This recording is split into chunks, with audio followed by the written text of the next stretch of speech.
Dangerous chemicals. You're surrounded by them all the time.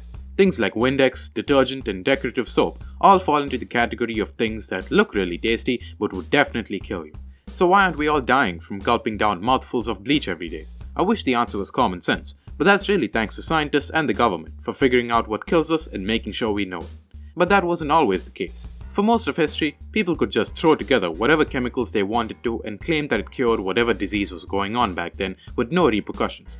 Well, apart from the customers, they ended up very dead.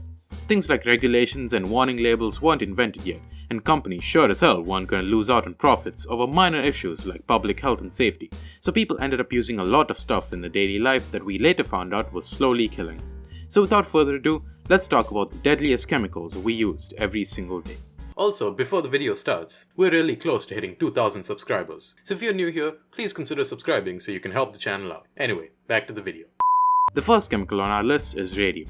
Now with our current knowledge, we know that an element with radiation literally in its name would probably either kill you instantly or very slowly, both of which are not qualities that you'd usually want for things you use every day.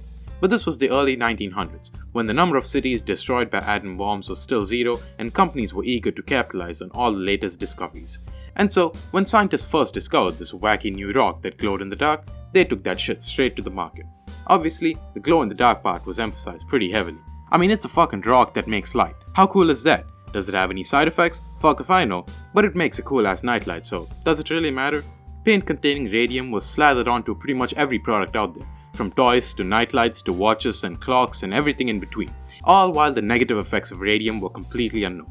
But some companies went a bit further. You see, companies love it when there's a new thing on the market that sounds really cool but that people know nothing about. Stuff like blockchain, which nobody knows the meaning of, but it sounds fancy, and the man on my screen wouldn't lie to me, so I guess I'll put my entire life savings into Pisscoin and see what happens. Radium, unfortunately, fell right into this category. It was claimed to have all sorts of medical benefits, from curing diseases, helping your skin, fixing joints, and everything in between. All thanks to the magic and definitely safe power of radiation.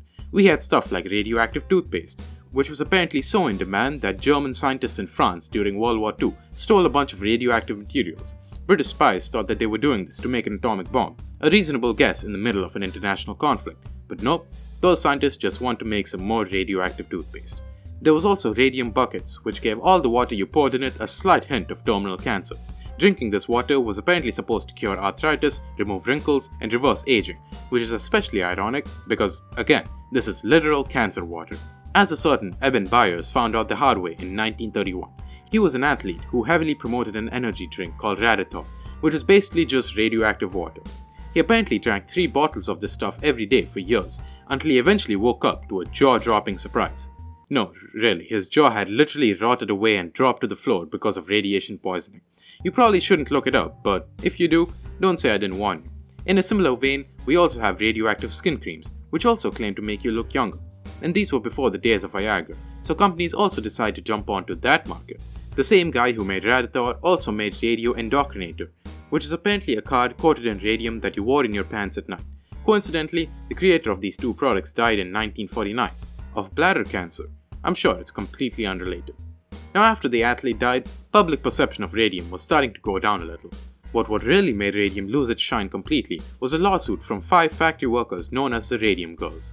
These were women who worked at the factories making those glow-in-the-dark watches and clocks we talked about before, so they regularly worked with paint that had radium in it. They were told by their bosses that the paint was completely harmless, and they were even instructed to lick their brushes to make them more pointy so that they could paint better. They could have used a cloth or something, but they were specifically told to put the radioactive paintbrushes in their mouth to save time. Meanwhile, their bosses, who very well knew the risks of radium, stayed a safe distance away. Unsurprisingly, these women ended up consuming a lot of radium, well above safe limits, and 50 women ended up getting sick, with 12 dying. 5 of them decided to sue the companies responsible, and this lawsuit ended up getting a lot of media attention. This showed the public the dangers of radium and radiation in general. After this, the hype around radium kinda died down, and the whole radiation sickness jaw falling off thing really didn't help its marketing. But some radiation-filled products were still being sold well into the 70s and 80s, but by that point, people's perception of radium was very different from before. Finally, companies couldn't just sell harmful radioactive products and claim they cured everything, and it only took the deaths of several people to get here. Now that's what you call capitalism. And the next chemical on our list was actually discovered thousands of years ago, introducing mercury. It's a liquid metal at room temperature that looks really cool, but that can also cause kidney damage, muscle problems, hallucinations, and death. So probably something to be avoided. Unfortunately, we didn't know that back when it was first discovered. The shiny nature of mercury made it kind of a magical substance, and it was believed to have healing powers. Which is not wrong if the thing that you're trying to heal happened to be being alive. The ancient Chinese thought that mercury could be used to extend your life and improve your health, and the first emperor of China actually died from drinking an immortality potion that contained mercury. It was also used as a medicine in ancient Greece. Meanwhile, in ancient Rome, mercury ore, which was red in color, was used as paint for houses. But mercury use really picked up during the Industrial Revolution. The first thermometers used mercury in their tubes, which probably wasn't the best idea considering you had to put a glass tube filled with a highly toxic chemical in your mouth. Now mercury did, and still does, have a lot of actual scientific and industrial uses, but it also had some other, less standard uses. It was used in the production of felt, which was used to make hats. The workers who handled the mercury got brain damage from inhaling all that mercury vapor, which is where we get the phrase mad as a hatter from. Which, in hindsight, probably not the best thing to say to someone suffering from toxic chemical exposure. But the real kicker came in the 1920s, in the form of Pink's disease. This was a disease affecting babies that caused swollen hands and feet, loss of weight, and even their skin peeling off. Doctors were completely clueless as to how this was happening until they finally found the answer. A popular cure during the 18th, 19th, and 20th centuries was called calomel. This was a compound of mercury, and it was initially used as a strong laxative. It did do its job in that aspect, but it also caused mercury poisoning and brain damage. But these symptoms were quietly ignored. It was believed that calomel was purging the body, so that must mean it's getting rid of the bad stuff, right? When Philadelphia was hit with the yellow fever epidemic, a common treatment was to pump patients up with a shit ton of calomel, up to 10 times the usual dose, and hope it did something. The fatality rate for this treatment was somehow higher than the actual yellow fever itself, but somehow calomel was still in use, which brings us back to Pink's disease. Mothers in the 1920s wanted to help their babies who were going through teething pains, and so they bought a popular teething powder at the time and used it on their baby. This powder promised to make their baby strong, fix its bowels, and it contained calomel as its main ingredient. So Pink's disease was really just mercury poisoning with another name. Unfortunately, doctors only figured this out in the 1950s, but fortunately, mercury products like this were soon phased out of markets.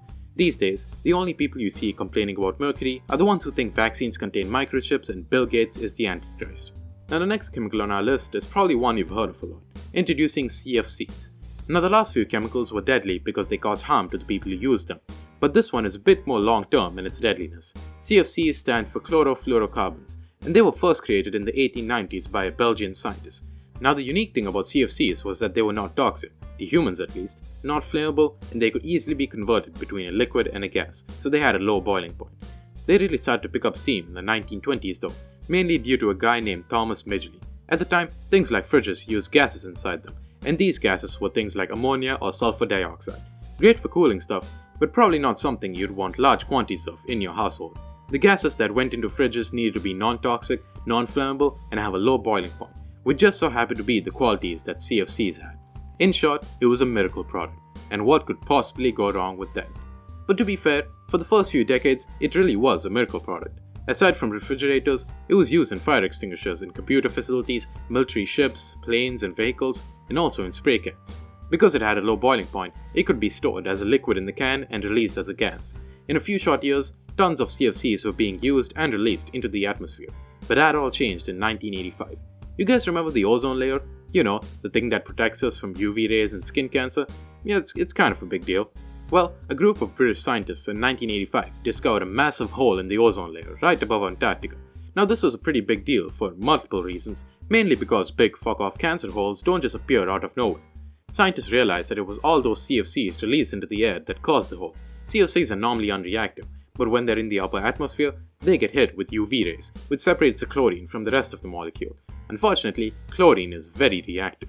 It reacts with the ozone layer, converting the ozone into oxygen. But it's not done yet, because in that reaction, the chlorine is unchanged, meaning that it can go on to other ozone molecules and react again. So a single chlorine atom can react with thousands of ozone molecules, and we were just releasing these chemicals into the air without any restrictions. Luckily, by the 1980s, CFC production was bad, and countries around the world agreed to never use them again.